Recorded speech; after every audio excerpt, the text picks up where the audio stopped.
All right, hey there, and welcome back. So today I want to give you a real life, real time almost example of what nervous system rewiring is and what it actually looks like. Okay, so if you've been around here for a while, you know I talk about nervous system rewiring and regulation all the time. This is going to give you a real in-depth, like what it actually looks like whenever you practice it. And before I get into it, I want to just remind you, nervous system regulation is obviously super important because your nervous system is constantly scanning the environment without you even knowing it to figure out if you're safe, and if you're not safe, how to adjust things. And it does this without you even knowing. It's in a part of your subconscious, and it's a good thing. And what happens though is that it can get dysregulated. What that means is that you probably have heard, like, it can go into fight, flight, freeze, or fawn. And what then happens is that you get things showing up that you don't necessarily like. So in business, that looks like not looking at your email, or not sending the message to the client, or like showing up on sales calls and giving discounts, things like that. In your life, that could look like sabotaging your relationships. So like not being the kindest person ever. That could look like like knowing that you need to work out and just not wanting to work out because you're like, I'm so tired and I just don't have the energy to. Or you have this massive to-do list and you're like, I don't want to do any of that. Okay. And so it looks different in life versus business, but it's all the same thing. Now, again, these are real reactions to what is happening. So again, we don't want to discount that this dysregulation isn't a thing. However, what I truly believe is that when we just look at the dysregulation and the symptoms, we are totally negating why the symptoms are even there, right? It's sort of like with functional medicine, where it was like a big craze whenever it first came out to be like, oh, somebody's actually looking at the root, right? And for better or worse, it kind of has gone a potentially different direction. But the core of it is that root cause. And when you're just regulating, that doesn't find the root cause of why the dysregulation happened in the first place. All right, so that's where nervous system rewiring comes in. Because rewiring is where you go in and you actually find the root of why your nervous system is dysregulated. Okay, and typically it happened whenever you were a little child, because that's when your nervous system was still really being formed and learning what it means to be safe, what it means to see a certain, or to hear a certain tone of voice, and to learn that meant either like bad things were happening or good things were happening, to see certain things in your environment, or to smell certain things or whatever, and to learn again whether it was safe or not safe, because ultimately, again, this all literally just comes down to safety. It seems like such a basic thing, and it really is just a basic thing, because that's how God created us. He created us in order to stay safe, because otherwise we wouldn't be here still, right? Okay, so that's the basics of nervous system rewiring and regulation. And one more thing with that is that when you become rewired, then your regulation will actually stick, because your body is no longer perceiving things as a threat, all right? Versus if you don't do the rewiring, your body will continue to perceive those things as a threat, and you'll just constantly be in this like chasing mode of like, I need to regulate. When you've actually do the rewiring, then it's, oh, like that's not a threat, right? Okay. And so let me give you a real-time example of what this looks like. Now, I do have to be somewhat cautious about how I speak about this because of confidentiality and all this stuff, but I know it'll give you a really great insight of what this actually looks like from a practical sense. So just a little bit of background. My husband is a portfolio manager for high net worth individuals. And so he works with those who have just to put it frankly, a lot of money. And with that comes needing to really tailor their specific strategies to what their goals are. So for example, some people with high net worth, like their only goal is to continue to make as much money as possible. And other people, that goal looks like making sure that the money that they do have lasts them until they die, and then they want to make sure that they have some to give to their children. Or there's so many different goals. So, I mean, it really just depends. And so every single client that he has a very different strategy based off of what their goals are. All right. This is not like cookie cutter investing. It's like very specific. And what happened is a few weeks ago, He unexpectedly got his book of business, which is like what he has under management, over 2x'd. So he went from one number to multiply it by almost 2.5 times, actually, all right, in terms of money under management. And what that means is that he now went from, I don't know the exact number, I'll just say 100 clients to 350 clients, okay?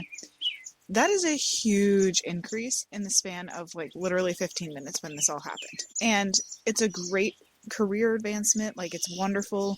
It's gonna, like, he loves his job, so it's great and it's wonderful and like it's such a blessing for us. However, it literally means that he's now working like so much overtime in order to make sure that he understands these new clients, what their goals are, and so he can tailor the strategy so that they can really use their wealth for whatever it is, whatever purposes that they want to use it for.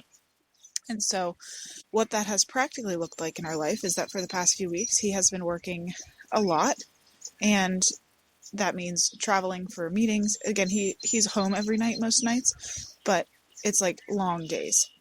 So traveling for meetings, not needing to like memorize a lot of these facts, because whenever you're trusting somebody with your money, like, you want to make sure that they are going to do right by you. And in order to really help them feel that, like, he really wants them to know, like, I am thinking about you.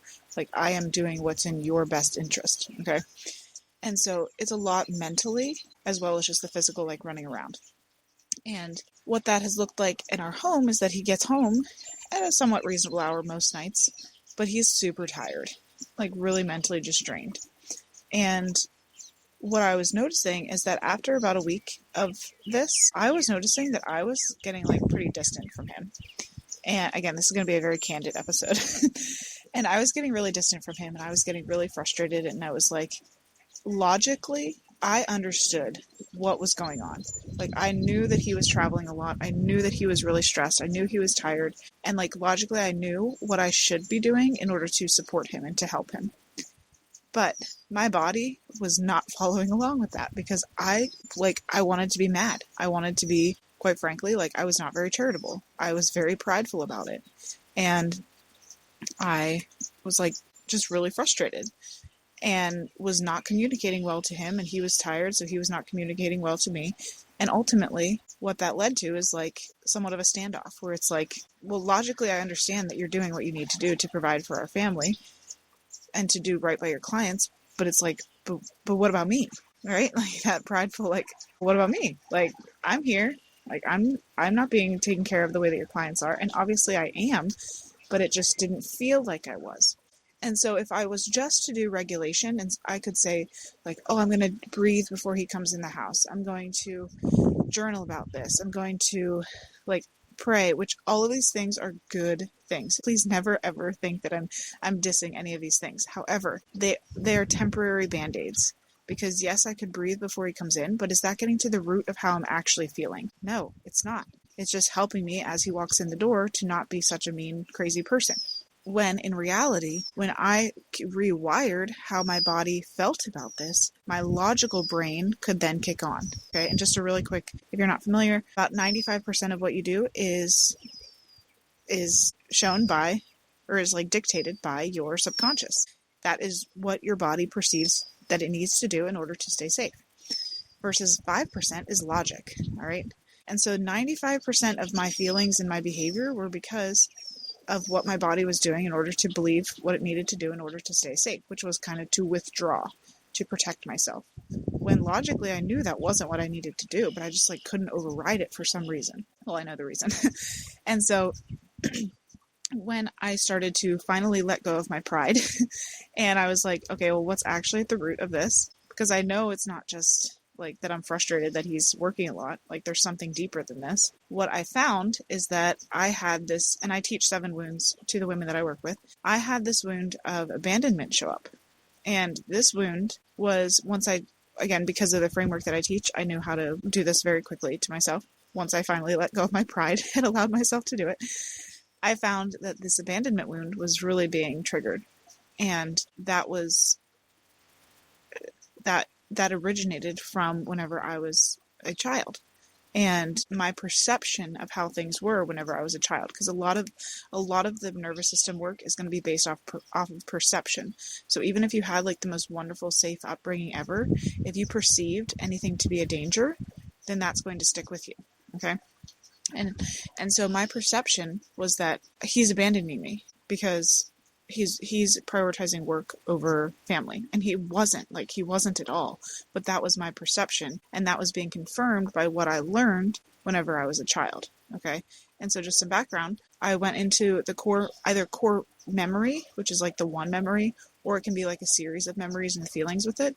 And I had a series. So I just went into that and I was really thinking about it. And it was like, when I was little, my parents were both entrepreneurs and had to work long hours, and they provided so well for us. But whenever I was little, I took that as like they're abandoning me because they would rather work than spend time with me. And I know this is not at all, again, logically, I understand that this is not at all what was actually happening, but that is how I perceived things to be happening. And so that is what stuck with me. All right. And so that little girl core memory was showing up as now a 30-something adult. Okay. Because back then that is what I needed. Like I perceived abandonment. So therefore I withdrew so that I wouldn't get hurt if I actually was abandoned. Now I never was, thanks be to God. My parents are wonderful. But I perceived that I was being abandoned. And so again, to keep myself safe, I withdrew and made it so that I stayed safe in whatever way I felt fit, which was, again, withdrawing. And that's exactly what I was doing with my husband, where I was withdrawing because I felt like he was abandoning me. And in order to stay safe, I have to withdraw. And so using the frameworks that I teach, I went back and I was able to rewire it. We bring Jesus into every single thing. And thanks be to God, like he's so good. Sometimes he does this. I've seen him do this with women on like the first try, and it's absolutely incredible to see how it literally he literally changes their brains in a second. It's amazing. But then other times he says, all right, I did part of it, and now you have to go do the other part. And so because this was a relational thing, I had to go and actually talk to my husband about it, which is, again, humbling in itself, and like explain to him what I was feeling. And he's like, you know that's not what's happening. And I was like, I know logically, but I need you to help me get over the hump in my body and in my subconscious. And so that my brain and my body can be on the same page then. And so we did that, and now I've made some adjustments and communicated it well now. But none of this would have been possible if I was just trying to continue to do the regulation side of things, because I wouldn't know why my body was actually reacting the way that it was reacting. And now that I know, and I actually faced the music and like did the work, I see that my body was just going into this abandonment mode. And now it's not going into that abandonment mode because we healed why it perceived that it was going to be abandoned. And we literally rewired my brain so that it no longer feels abandoned. It no longer perceives him needing to work a lot and do this and that as abandonment. So now my logic can kick in, and my subconscious is right on board with the logic. All right. So that is how rewiring works. Because now, yes, I can still breathe before he comes in the door, but it's no longer breathing in order to no longer feel like anxious or angry or mad towards him. It's breathing because it's always good to breathe. So it literally changes the way that your body perceives what's going on. And then therefore, you no longer need to react in the same way. The trigger is gone. The trigger no longer exists. Right? And so that is the difference between rewiring and regulation. Regulation means that the trigger is still there, and you're just really good at kind of dodging it or going around it. Versus rewiring is the trigger is no longer there. So you have no reason to go around it. You have no reason to try to fight it. And that is huge, because that literally changes how you do everything. When you learn this framework, your brain and your body are finally going to be on the same page, so that when you get that email, it's no longer going to feel like that, like sucking in breath because you're so anxious about it. It's no longer going to feel like if a client sends you a message and says that they're not happy with whatever product or service or whatever that you offered, that it doesn't mean anything about you, because you know that as long as you put in like the effort, that you've done everything that you can. And so again, when you rewire how you believe about this, or like what you believe about yourself, everything starts to shift. And this is not a one and done thing. I know that so many of us women who are really like out there and go-getters, they want it to be a one and done thing. Unfortunately, it's not. Like, God didn't make it. I mean, I suppose he could, but he generally wants us to do the work. And so what that looks like is needing us to show up and continue to work on ourselves. And again, maybe one day he could heal everything, every single thing. But on this side of heaven, I mean, like, we've never seen that, right? And so we just have to continue to show up and to do this work. But it's so important, not only for business, but for your life, because again, how you do anything is how you do everything. And so if you're showing up right now in your business or in your life, kind of frazzled and like haphazard and like all over the place, that's how you're showing up every single place in your life. That's a matter of fact. How you do anything is how you do everything, right? And not only that, that's what you're showing your kids.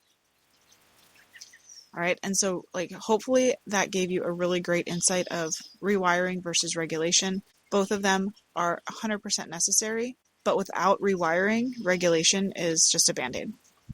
And so many women are just doing the regulation side of things, and they're totally missing out on the healing, the grace that God wants to give them, because they don't understand that their brain is literally wired to protect them. And until you do that subconscious rewiring, it's always going to keep going back to the same pattern over and over and over again.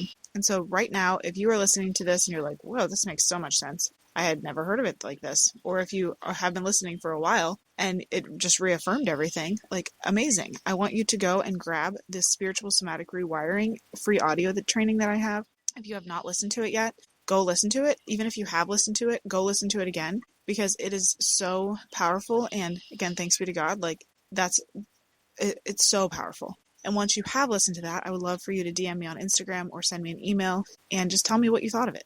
I had one woman send me a testimonial video, just out of the blue. And she was like, this was amazing. Like, this little free training, like, changed so much about the way that I think about, in this case, it's about money. And now, can you imagine if we were to do that at a deeper level, where you'd work with me for 6 months on all of this, and we really invite Jesus into every piece of you that's keeping you from reaching those high cash months, that's keeping you from being the woman the mother that you want to be, person that you want to be. Like, it will literally change everything in your life. And don't just take my word for it. I have tons of testimonials on my page. Go look at them. It changes everything, every single thing. And again, once you learn the framework, you can repeat it over and over and over again. You can teach your kids it, right?